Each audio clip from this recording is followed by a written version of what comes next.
ایک اور آیت پیش کی جاتی ہے، آیت مباہلہ اس کو کہا جاتا ہے، سورہ آل عمران آیت 61 کہا جاتا ہے کہ اس آیت میں اللہ تعالیٰ نے رسالت مآب صلی اللہ علیہ وسلم کے اہل بیت کی تعین بھی کر دی تھی، اور ان اہل بیت میں جو لوگ شامل ہیں پنجتن پاک، ان کی ایک خاص دینی حیثیت اور ذمہ داری بھی بیان کر دی تھی۔ آیت کیا ہے، اس سے استدلال کیا جاتا ہے، ہم صاحب کی خدمت میں رکھ کے آگے بڑھاتے ہیں۔ ہم صاحب آیت کا ترجمہ ہے، اے پیغمبر اس معاملے میں تمہارے پاس صحیح علم آ جانے کے بعد جو آپ سے حجت بازی کرے تو آپ ان سے کہیں کہ آؤ ہم اپنے بیٹوں، اپنی اپنی عورتوں اور اپنے اپنے نفسوں کو بلائیں اور پھر مباہلہ کریں، یعنی بارگاہ خدا میں دعا و التجا کریں اور جھوٹوں پر خدا کی لعنت قرار دیں، یعنی ہم اپنے بیٹوں کو بلائیں اور ہم اپنی عورتوں کو بلائیں تو اپنی عورتوں کو بلاؤ، اور ہم اپنے نفسوں کو بلائیں تو اپنے نفسوں کو بلاؤ، پھر اللہ کے سامنے گڑ گڑائیں اور جھوٹوں پر لعنت طلب کریں۔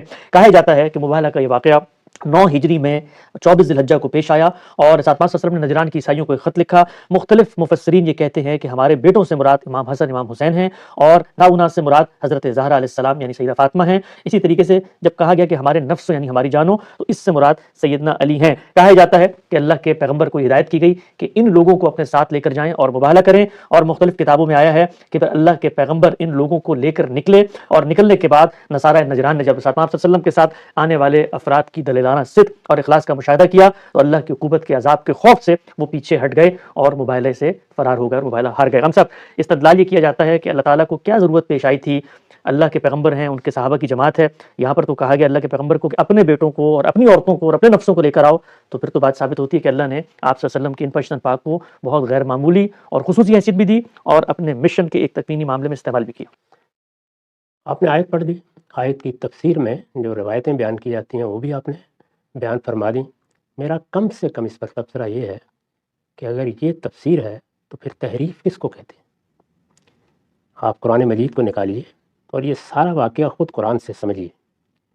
بالکل واضح ہے کہ مخاطبین مسیحی ہیں، مسیحی اہل کتاب کی تعبیر قرآن مجید جس طرح یہود کے لیے اختیار کرتا ہے اسی طرح نصارہ کے لیے بھی اختیار کرتا ہے۔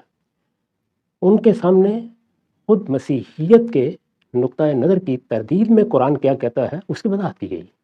پیچھے سے آپ پڑھیں تو یہ معلوم ہوتا ہے کہ ایک بڑا غیر معمولی خطبہ ہے جس میں یہ بتایا گیا ہے کہ سیدنا مسیح علیہ السلام کی پیدائش کیسے ہوئی، پس منظر کیا تھا، سیدہ مریم کی کیا حیثیت تھی، مختلف مراحل سے گزر کر کیا کیا معاملات پیش آئے، ان کی دعوت کی کیا نوعیت رہی، یہ سب کچھ بیان کر دیا گیا ہے۔ یہ بیان کر دینے کے بعد اب آخر میں یہ آیت آتی ہے اور اس میں یہ فرمایا ہے کہ یہ علم تو اب آ گیا، یعنی اگر کسی چیز میں ابہام تھا تو دور ہو گیا، وضاحت ہو گئی، ہر لحاظ سے ہم نے بتا دیا کہ مسیح کون تھے، پس منظر کیا ہے، ان کی پیدائش کس طرح سے ہوئی تھی، انہوں نے نبوت کی گواہی کس طریقے سے دی، اللہ تعالیٰ کا ان کے ساتھ کیا معاملہ ہے۔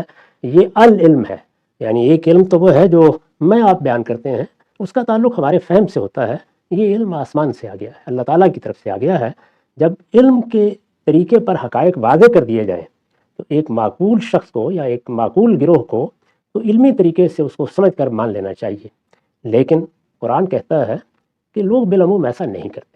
جب کچھ چیزیں ان کے تعصبات بن جاتی ہیں، ان کی تاریخ بن جاتی ہیں، ان کے فرقے اور ان کے گروہ بن جاتی ہیں، اس کے لیے خاص تعبیریں وجود میں آ جاتی ہیں، تو پھر وہ اللہ تعالیٰ کی طرف سے آنے والے علم کے مقابل میں بھی تمرد اختیار کر لیتے ہیں۔ یہ ساری بات بیان کرنے کے بعد قرآن کہتا ہے فمن حاجک من بعد ما جاءک من العلم، یہ جو العلم تمہارے پاس آ گیا ہے، اگر اس کے بعد بھی کچھ لوگ اصرار کرتے ہیں کہ وہ بحث کریں گے، وہ مجادلہ کریں گے، وہ جھگڑیں گے، یعنی وہ اس پر مصر ہیں، تو اب علم کے بعد کیا کیا جائے؟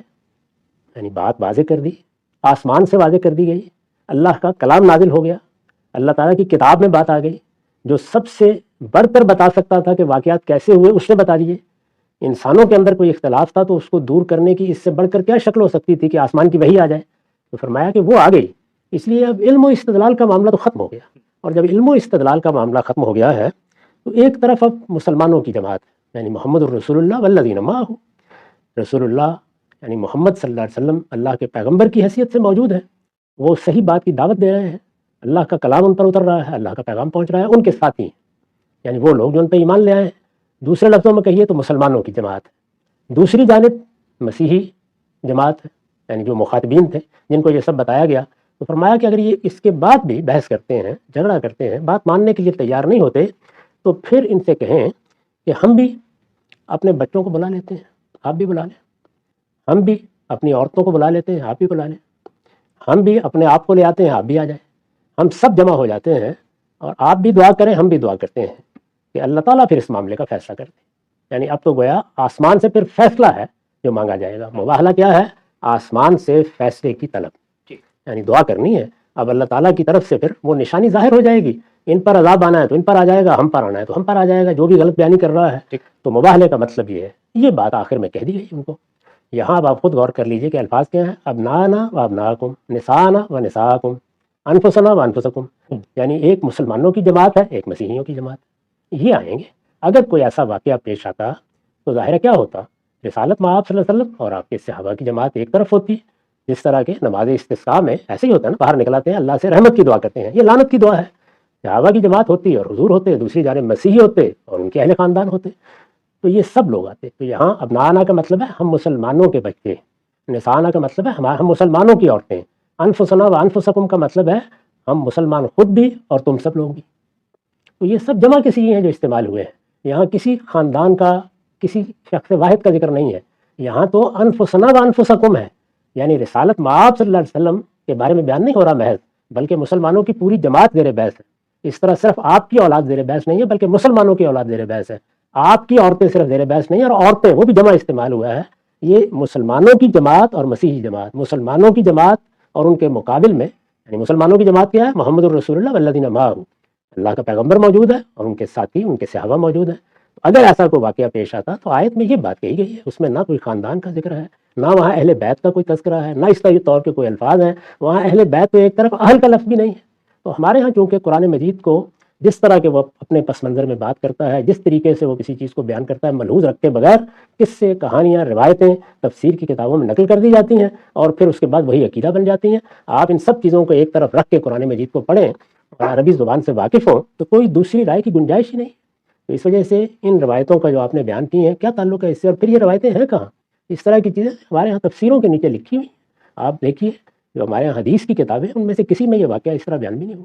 ایک نقطہ بالکل واضح ہو گیا ہم سب. تو اس سے مراد یہ ہوا کہ جس وقت اللہ تعالیٰ نے یہ آیات نازل کی تو نازل کرنے میں جو چیز پیش نظر تھی وہ کسی خاص گھرانے کے خاص بچوں کو، ان کی عورتوں کو لا کر مسیحی قوم کے سامنے کھڑا کرنا نہیں تھا، بلکہ دو اقوام ہیں ان کے لوگ آتے. بفرض محال اگر ہم مان لیں کہ یہ واقعہ روبہ عمل ہوتا، میں بھی اس پہ آتا ہوں کہ یہ حقیقت میں ہوا یا نہیں ہوا، خود حدیث کی صحیح کتابوں میں کیا بات نقل ہوئی ہے. اگر یہ ہوتا تو پھر رسالت محمد صلی اللہ علیہ وسلم کے بچے بھی نکلتے اور باقی صحابہ کے بچے بھی نکلتے، تو پوری کی پوری جماعت جاتی. اچھا وہ جو لوگ جاتے، وہ جانے والے بچوں کی فضیلت یا جانے والے بچوں کا کوئی مرتبہ مقام وہ بھی اصلا زیر بحث نہیں، اس لیے کہ وہ سب جا کے تو اللہ سے دعا کر رہے ہیں کہ ہونا کیا ہے. اس پس منظر میں یہ بات ہی نہیں ہو رہی. نہ کسی کی فضیلت زیر بحث ہے، نہ کسی کا مقام زیر بحث ہے.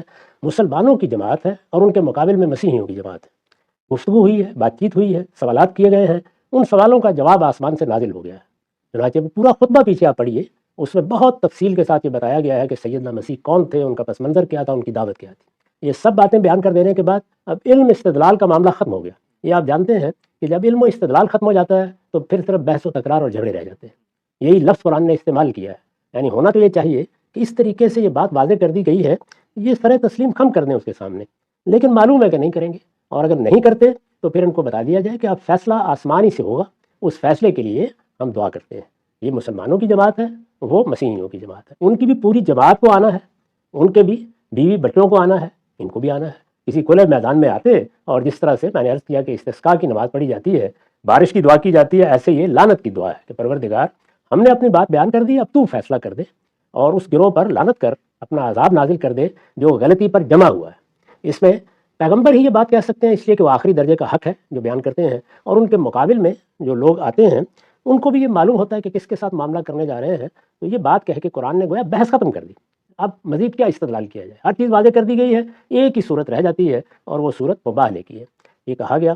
اس کے بعد آپ حدیث کی کتابیں نکالیے اور دیکھیے، ان میں بڑی صراحت کے ساتھ بیان کیا گیا ہے کہ یہ بات جیسے ہی کہی گئی، وہ لوگ گئے، انہوں نے جا کے اس پہ غور کیا اور پھر انہوں نے یہ رائے قائم کی کہ یہ پیغمبر ہیں. اگر پیغمبر ہیں تو ہم مباہلے کے میدان میں آئیں گے تو نسلیں برباد ہو جائیں گی، اور اگر یہ نہیں ہے تو نہ ہوا کریں. یعنی ہم کیوں اپنے آپ کو اس خطرے میں ڈالیں؟ یہ کہہ کے انہوں نے نبی صلی اللہ علیہ وسلم کے پاس جا کے درخواست کی کہ آپ ہمارے ساتھ معاملہ کر لیں، ہم جزیہ دینے کے لیے تیار ہیں، ہمارے ساتھ کسی شخص کو بھی بھیج دیں جو ہمارے معاملات کو دیکھے. گویا انہوں نے مسلمانوں کی بالادستی کو قبول کر لیا. دین تو قبول نہیں کیا لیکن ان کی سیاسی بالادستی کو قبول کر لیا. چنانچہ یہ دیکھیے آپ، غالباً بخاری یا مسلم کی روایت میں وضاحت بھی ہے کہ ابو عبیدہ بن الجراح کو رسول اللہ صلی اللہ علیہ وسلم نے امیر الامہ اسی موقع پہ قرار دیا اور بھیجا. یہ اس کی تفصیلات ہیں. نہ مباہلہ ہوا، نہ باہر نکلنے کا کوئی سوال پیدا ہوا، نہ وہ اس کے لیے تیار ہوئے. تاریخی روایات بھی جو ہمارے پاس حدیث کی کتابوں میں ہیں ان میں اس طرح کا کوئی ذکر نہیں ہے، لیکن اگر آپ ان کو الگ کر کے خود قرآن کی روشنی میں دیکھیں تو یہ بات ہے جو میں نے آپ کے سامنے واضح کر دی ہے، قرآن مجید سے بات واضح ہو گئی۔ واقعہ جس طرح کے حدیث کی کتابوں میں بیان ہوا ہے وہ بھی میں نے بیان کر دیا، اس میں اس طرح کی کوئی چیز سرے سے زیر بحث ہی نہیں ہے، نہ مباہلہ ہوا، نہ باہر نکلنے کی نوبت آئی، نہ لوگوں نے اپنے بچوں کو اکٹھا کیا، سرے سے کچھ ہوا ہی نہیں۔ بعد میں لوگوں نے اس کے نیچے اس طرح کے قصے اور کہانیاں لکھ دی ہیں، تو لوگوں کو اب فیصلہ کرنا ہے کہ وہ اپنے دین کی بنیاد اللہ کی کتاب پر رکھتے ہیں، صحیح تاریخ اسٹیبلش ہسٹری پر رکھتے ہیں، یا اس طرح کے واہی قصوں پر رکھتے ہیں، یہ فیصلہ ان کو کرنا ہے۔ تو بالکل واضح ہو گیا۔ اگر ہم صاحب ایک اور بڑا دلچسپ نقطہ ہے، میں چاہتا ہوں اس پر بھی آپ کا تبصرہ سامنے آ جائے۔ آیت کے الفاظ میں جب کہا تم اپنے بچوں کو لے آؤ اور ہم بھی اپنی عورتوں کو بلائیں گے اور تم بھی اپنی عورتوں کو بلاؤ، تو بچوں اور عورتوں کا ذکر کیا گیا۔ اب بچوں میں تو رسالت محمد صلی اللہ علیہ وسلم کے گھر کے 2 بچوں کو شامل کرنا ممکن تھا تو کر دیا گیا کہ سیدنا حسن حسین ہیں۔ عورتوں کو کہا گیا تو وہاں پر عورتوں میں سے ایک عورت کو شامل کر لیا گیا۔ اب جو تصور قائم کیا گیا تھا پنجتن پاک کا، اس میں ایک فریق باقی تھے جن کو اس آیت میں داخل کرنا تھا، تو اس کے لیے جو قرآن نے الفاظ استعمال کیے وہ انفس کے تھے۔ تو کہا یہ گیا ہے مختلف تفاسیر میں یا نفس سے مراد سیدنا علی ہیں۔ آپ نے جو ترجمہ کیا ہے میں اس کو پڑھ دیتا ہوں۔ آپ نے ترجمہ کیا کہ پروردگار کی طرف سے یہی حق ہے، لہٰذا تم کسی شبہ میں نہ رہو۔ پھر یہ علم تمہارے پاس آ جانے کے بعد بھی جو اس معاملے میں تم سے جھگڑیں تو کہہ دو کہ آؤ ہم بھی اپنے بچوں کو بلائیں اور تم بھی اپنے بچوں کو لے آؤ، اور ہم بھی اپنی عورتوں کو بلائیں اور تم بھی اپنی عورتوں کو لے آؤ، اور آؤ ہم اور تم خود بھی آ جائیں۔ یہ انفس کا ترجمہ آپ نے کیا، ہم اور تم خود بھی آ جائیں، اور اس کی آپ نے وضاحت میں بھی لکھا کہ عربی زبان کے اسلوب کے مطابق میں نے یہاں پر جو چیزیں تھیں ان کو کھول دیا ہے۔ ندو نحن ابناءنا وانتم ابناءکم ونحضر نحن انفسنا وانتم انفسکم۔ یہ بتائیے گا کہ یہ جو نفس کا لفظ آیا ہے، اس نفس کے لفظ سے کسی متعین فریق، کسی شخص کو قرآن کی روشنی میں مراد لیا جا سکتا ہے؟ کوئی امکان نہیں اس بات کا، ایسے ہی جیسے ہم بولتے ہیں ہم خود بھی آ جائیں، یعنی جیسے اردو میں آپ بولتے ہیں ایسے ہی یہ لفظ بولا جاتا ہے، اور سب جمع کے سیغے ہیں، یعنی اس میں کوئی ایک سیغہ بھی واحد کا نہیں ہے۔ اگر مقابل میں کھڑا کرنا تھا تو یہاں قرآن مجید اسی لحاظ سے بات کرتا، یعنی پہلے تثنیہ کا سیغہ استعمال کرتا۔ لوگوں کو یہ معلوم ہونا چاہیے کہ عربی زبان میں صرف واحد جمع نہیں ہوتے، اگر 2 کا ذکر کرنا ہو تو اس کے لیے مثنیٰ کا سیغہ ہوتا ہے، اہم بات تو ابنا کے لیے وہ استعمال کرتا۔ اس کے بعد نساء نہ کہنے کی کوئی ضرورت ہی نہیں تھی، کیونکہ ایک ہی خاتون کو لے جانا تھا، تو وہاں تو جمع کا سیغہ استعمال کرنے کی کوئی وجہ نہیں تھی۔ اور انفسکم انفسنا بھی کہنے کی کیا ضرورت ہے، یعنی یہاں پر بھی 2 کے لیے جو مثنیٰ کا سیغہ ہے وہ آ جاتا۔ ایسا نہیں کیا قرآن نے، بلکہ اس نے 2 جماعتوں کی حیثیت سے سیغے استعمال کیے ہیں اور دونوں جماعتوں کو مقابل میں کھڑا کیا ہے، یعنی محمد الرسول اللہ اور والذین معہ، یہ ایک طرف ہوں گے، ان کے بال بچے ایک طرف ہوں گے، اور ان کے مقابلے میں مسیحی اور ان کے بال بچے ہوں گے، اور اس طریقے سے دعا کی جائے گی اگر یہ معاملہ پیش آتا۔ میں نے عرض کیا کہ ہمارے ہاں صحیح ترین روایتوں میں یہ بات بیان ہو گئی ہے کہ کوئی ایسا واقعہ پیش نہیں آیا، وہ اس کے لیے تیار نہیں ہوئے، انہوں نے صلح کی درخواست کی، اپنے آپ کو پیش کر دیا، وہ سر تسلیم خم کر کے انہوں نے اسلامی حکومت کہیے یا اسلامی ریاست کہیے یا رسالت مآب صلی اللہ علیہ وسلم کا نظم سیاسی کہیے، اس کی بالادستی کو قبول کر لیا اور بات ختم ہو گئی۔ نہ انہوں نے دین قبول کیا، نہ اس کی نوبت آئی۔ بالکل واضح ہو گیا۔ غامدی صاحب نے جس واقعے کا اشارہ کیا ہے صحیح بخاری کے اندر موجود ہے، اور اس واقعے میں یہ صراحت بھی موجود ہے کہ اس طرح کا واقعہ عملاً سرے سے ہوا ہی نہیں تھا۔ اچھا